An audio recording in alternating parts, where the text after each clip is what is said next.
Evil exists in many forms. It will find you when you least expect it. When you're held at gunpoint, careful planning is your only defense. Stop the Threat starts now.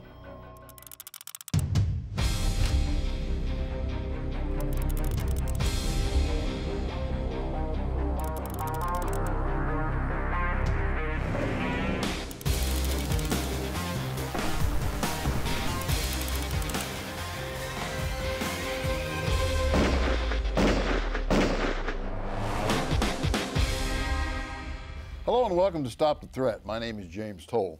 On this week's episode, we take you to Ohio for a reenactment we call Robbery, Kidnapping. But first, let me introduce you to this week's panel. Lieutenant Dan Marcou. Lieutenant Dan, as he's known by most, was a police officer for 33 years and is now widely known as a police trainer and the author of 4 police novels and a soon-to-be-released 5th book called Law Dogs and Great Cops in History. LT is also a returning contributor to the show. Donn Gallahue. Don is retired as lieutenant after serving 25 years with the Florida Sheriff's Department in the Tampa Bay area. Don is now a full-time firearms instructor in New Mexico. And Alan Watson. Alan was a supervisor for the Georgia Bureau of Investigation and currently is an investigator for the Sheriff's Department. Welcome all.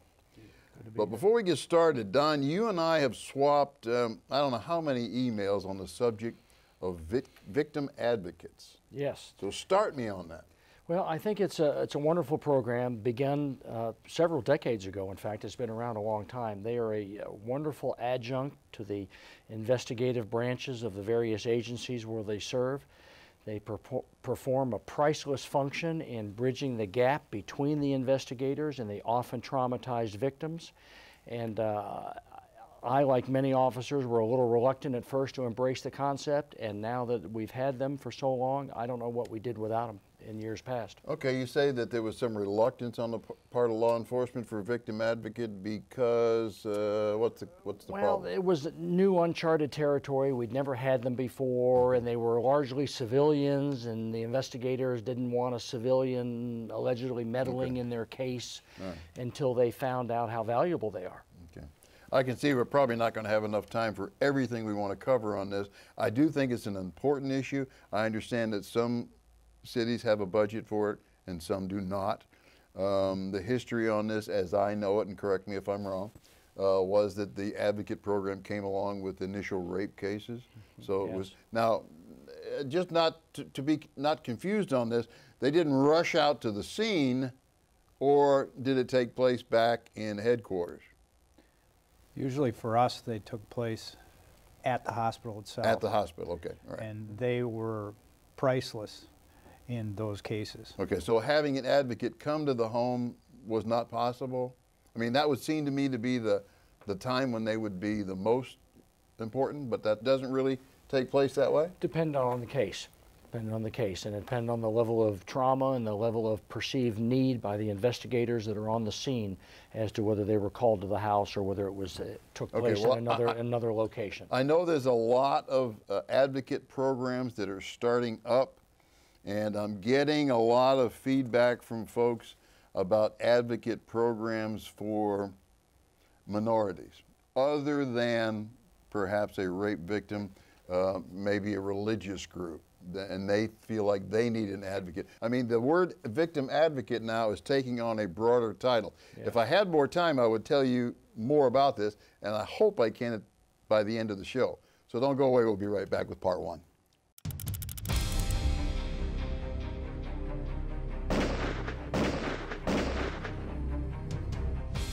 Thanks for coming back, folks. There's a lot that we need to cover on victim advocates, and I want your help at home. For those of you who are watching, the Victim Advocate Program was initially started, as we said, probably having something to do with a rape, and now it is evolving into more of a different interpretation of advocates. Maybe you are now confronted with someone who doesn't speak the language. An advocate is going to arrive if you don't have an officer who speaks that language. I mean, there's been mention of special advocates for religious groups. Yes. Muslims, for instance, Jewish, Catholic. should they have a representative there between you and them during questioning? Give me some quick answers, because we got a lot to cover. I'm not opposed to anything that makes my job easier, and overall, whatever capacity they fulfill, they make my job easier. Okay. Communication is paramount. Opening that communication between you and the victim, an advocate can provide a tremendous benefit to the investigation. Okay. I've had real positive experiences with advocates, especially with among community that came into our jurisdiction. Had less of a positive experience when the Mariel boat lift came into our community. And the problem that those advocates had, they became criminal advocates without an attorney's license. Right. And they were no help to us. But for the most part, it's been real positive experiences. Okay. And there's more that we can discuss on this, and I need your help at home. I want your feelings on this too. Facebook, Twitter, I'm there, and let's talk about this. But let's go to Robbery Kidnapping Part 1.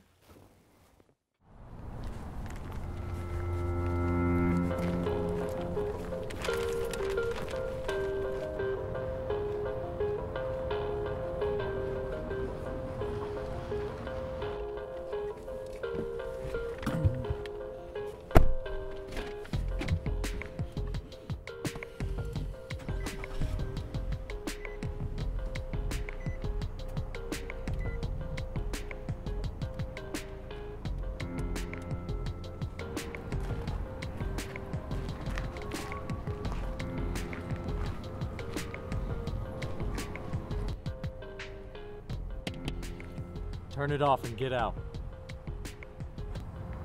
Calm down, man. I'm not gonna try anything. Give me your wallet. I don't have any cash. Listen, if you just walk away, I won't tell him. Give me your wallet or I'll shoot you. Fine. Here you go.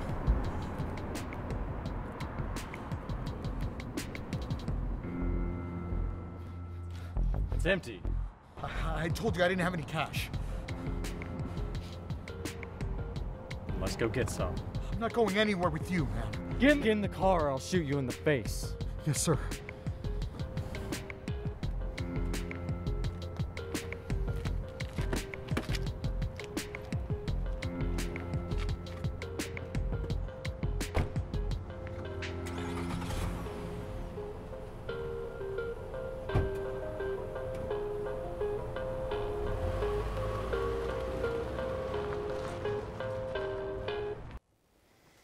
Okay, the first thing I'm going to say is the first one who says situational awareness, your chair is going to collapse, okay? Because this is just, I mean, the guy comes up behind him. I mean, you can't be on the 360 degree all the time, 24/7. This is going to happen.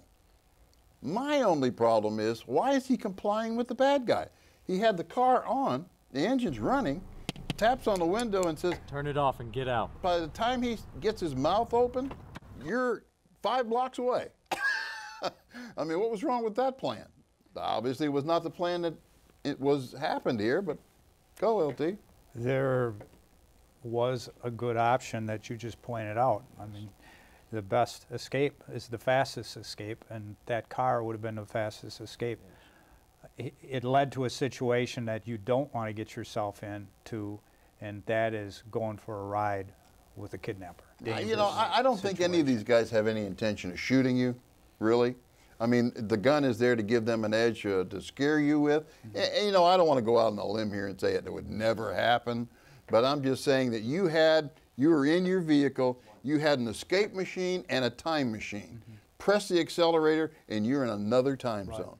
Why comply to the bad guy? And given the fact that even though automobile glass is not an impenetrable barrier, it does afford you a little bit of protection over him shooting through the window. And so I would have had to take the chance and slam it in gear and go for it. Yeah. Absolutely. Yeah. I agree. And you go with that, Alan? Yeah.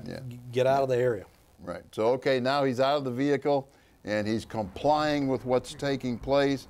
He's produced he's told him right up front, I don't have any money. Okay, it gives him his wallet, and he sees there's no money. Obviously, there's an ATM card, and he now wants to go collect money from the ATM. Time is clicking by all the time. And when we come back, I'm going to show you part 2, and you at home and social media, keep up with this. You're going to like it. Don't go away.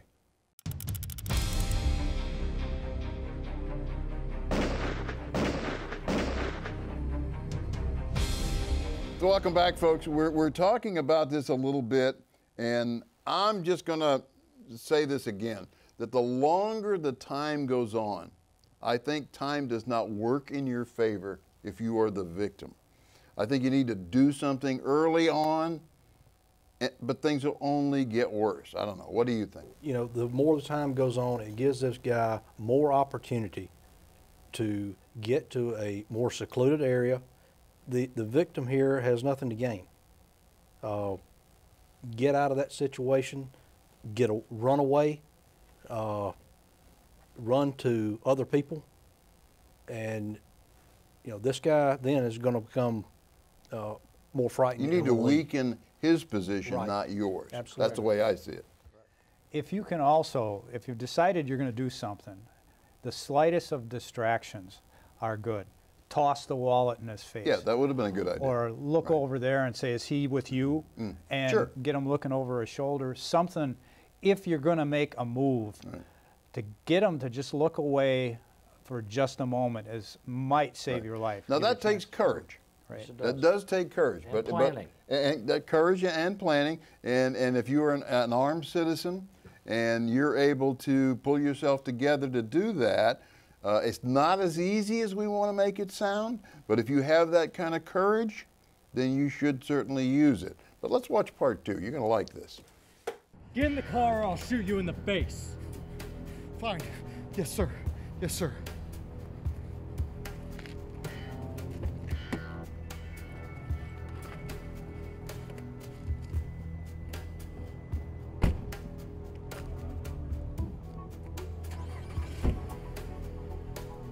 Drive to your nearest branch.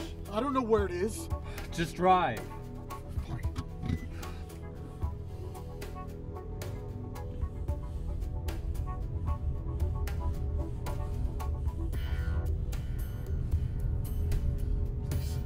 Please.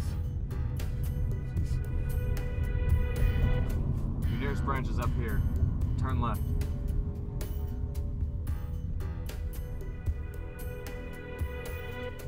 Turn here.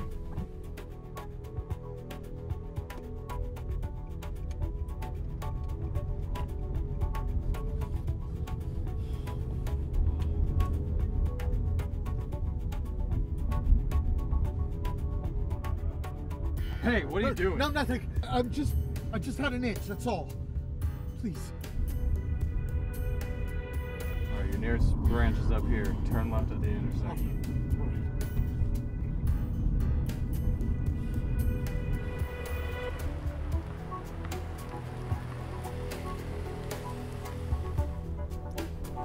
Turn here.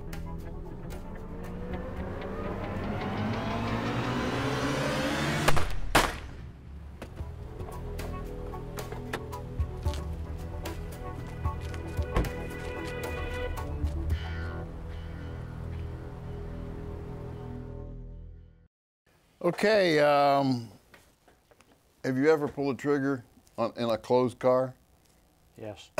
Yes. Then that's a trauma all to itself there. I mean, I understand why he did it, but I had to think to myself for just a moment, the poor guy's deaf for about a week, you know, but anyway, that's all beside the point. Yes. And I'm just thinking, let's set the gun aside. What else could he have done? I mean, if you are in this situation, you're in the car, you're driving to the ATM, you don't see a real good outcome here, right? No. So, okay, what can I do? Maybe I can run a traffic light, maybe attract the attention of law enforcement.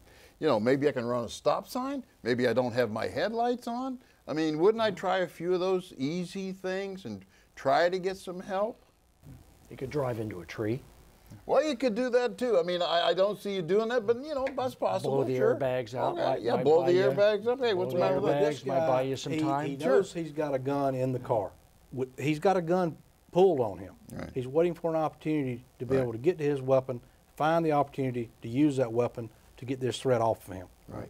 I like that he tried earlier and then had a real good cover up for that. I had Hey, what are you doing? a scratch on my leg.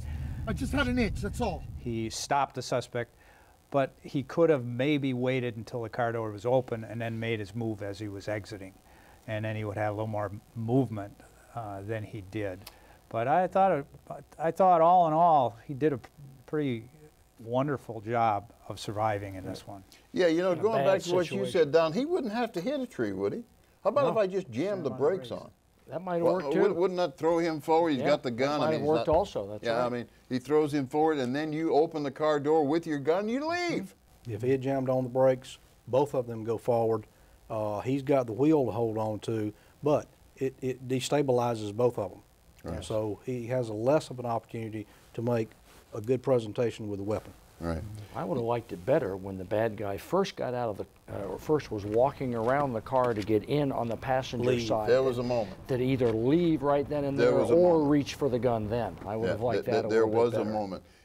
And viewers, we understand, all of us at this table understand that it's easy to come up with these answers if you're not in the moment and you're just reflecting on it. The idea of coming up with these, though, are for you to think about this. Because if you get into the circumstance, maybe you'll remember, hey, you know what? I remember Alan said on the show, I mean, something, and that's the reason why we even have this show, is to help you as much as we can with real life scenarios. That's that distraction I was talking about before. Look at the rearview mirror, and then as soon as there's some lights back there, is that a cop back there? Get him looking behind. That's nice. Yeah, I like that. Anything to get the guy to look away. Just one more edge in this desperate situation that takes the focus off. Yeah, you've had a couple of really good sentences to say that I hope that you've made note of, and if you haven't, certainly get a hold of me on one of the social media sites. We'll be right back, though, because we have a lot more to talk about here. Don't go away.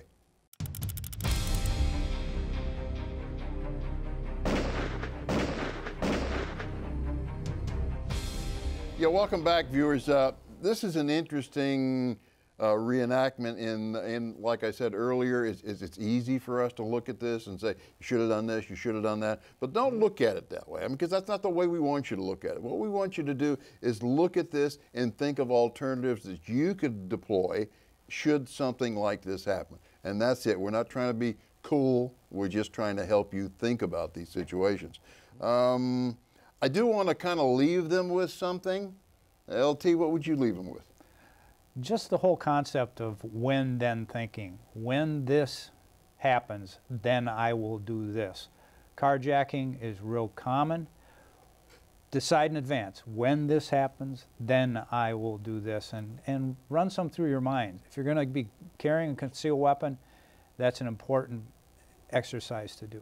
Yeah, and it might have been a little more difficult, Don, if he'd had that weapon on him, as opposed to being in the car door. It's true. That's I mean, that's a good it point. might have been a little harder to do this than it is to reach down here and do that. It's just the way the circumstances fell, but you know. I think what I would leave them with is the fact that understand that this is not something that just happens to somebody else. This can happen to you. So put yourself in that position that if this was to happen to me, what would I do? And plan accordingly. Okay, you want to leave them with a Yes, tip? Yeah, that's my the tip. That's the tip. Okay, Alan, you got a tip? Again, planning. Run these scenarios through your mind. When you're out in your day-to-day activities and you have people around you, pick up on these things, run them through your mind. What if this person does this? What would I do? And then evaluate from that which is the best option. Okay. I think we've probably covered that pretty well. I know there's probably more you would like to discuss with me, and I encourage you to do so. And I will direct your questions to the guests if you'd like me to do that. But I do have an email that sort of works in here, so let me read this email to you. Dear Mr. Towle, just finished watching where a man in Georgia allows a perp to rob him and steal his truck. I totally disagree with your panel. In Texas, we have the right to protect our personal property with lethal force. And he says in caps, I have a God-given right to protect my family, myself, and my property from any illicit act by any other person under any circumstances. You have my gratitude, JC, here in Texas. How do you feel about that? I agree with him. He does have the right but exercising that right versus the consequences is the key. Amen. Yeah. I mean, okay, I have the right. I mean, it's kind of like others that we've done. They've entered your home. Yeah, I can shoot him. I'm going to run out there and be the good guy, and you're in my castle, I can kill you. But I don't know, you know, think about that. To be so sweeping about it might be a little bit civilly dangerous. Each circumstance has its Calls for a different original solution. situation that you're going to have to deal with. And so each one represents a unique decision to be made. So I think what we're saying here is there's no pat answer to this. There is only an answer based upon the circumstances that you are in. I think it takes a lot of courage for people to react to some of these things that we review here. And I don't think that courage necessarily can be found on the range. It has to be found within you, or found right here where we mentally prepare you. And that's the way I want you to think about this show. We are trying very desperately to mentally prepare you for something that might happen in the future. Thanks. See you again next week. Be safe, be trained, be alert.